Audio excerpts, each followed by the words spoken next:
Hi everyone, my name is Danielle Bashirs. I would like to say thank you for having me, and I am excited to inform you about a very memorable moment in history. Have you ever heard of the Woodstock Music Festival? The Woodstock Music and Arts Festival of 1969 was a 3-day music festival that nearly 500,000 people attended. The festival was held in the year 1969 on the dates of August 15th through August 18th. Could you imagine having been to the biggest rock festival of the century?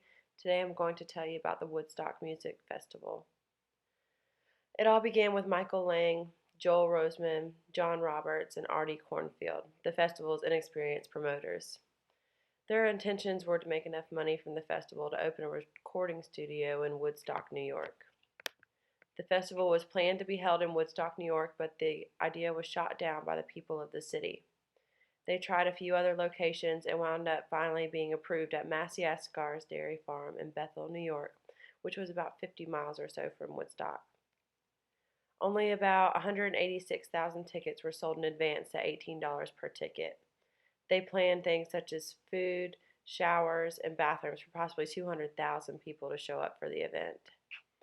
However, 2 days before the festival even began, there were already 50,000 people camping near the stage. At the time of the festival, over 400,000 people arrived demanding to be let in. Due to a lack of security to control that many people, the promoters declared it as a free concert. Even those who would have bought their tickets at the gate would have had to pay $24 for their tickets. The weather was very rainy, resulting in a mud fest throughout the festival. This didn't even come close to stopping people from having their idea of a good time, nor did the shortage of important things such as showers, bathrooms, and food. A large amount of psychedelic drugs circulated throughout the festival, and most people were partaking in the use of marijuana and LSD. According to the documentary book Hippie, there was no violence but lots of marijuana and LSD. The New York State Police only reported 109 arrests at Woodstock. 105 of those were for drugs. Despite there being over 400,000 people at the event, there were no known acts of violence. However, there were reported to have been 2 babies born and 3 deaths at the festival.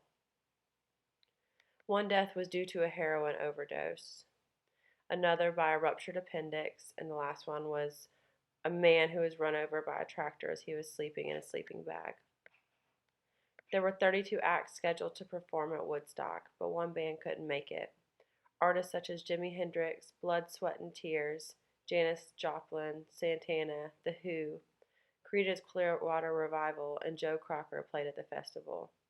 Being paid $30,000 plus another $2,000 for expenses, Jimi Hendrix was the highest paid artist there.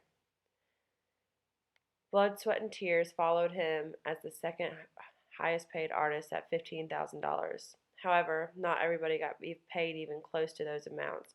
There were artists that performed there for less than $500. There was a fair amount of confusion and mix-ups when it came to performance times. There was also a fair amount of bad performances. However, no one seemed to care about any of those things due to having such a good time. I'm sure it also had to do with the amount of drugs consumed at the site as well. According to History.com, the most memorable moment of the concert for many fans was the closing performance by Jimi Hendrix, who gave a rambling rock solo guitar performance of the Star-Spangled Banner. In conclusion, today I told you of 1969's Woodstock Music and Arts Festival. This festival was attended by nearly 500,000 individuals for 3 days. Lots of sex, drugs, and rock and roll took place at this festival. I hope you enjoyed learning of the largest music festival of the century. Thank you.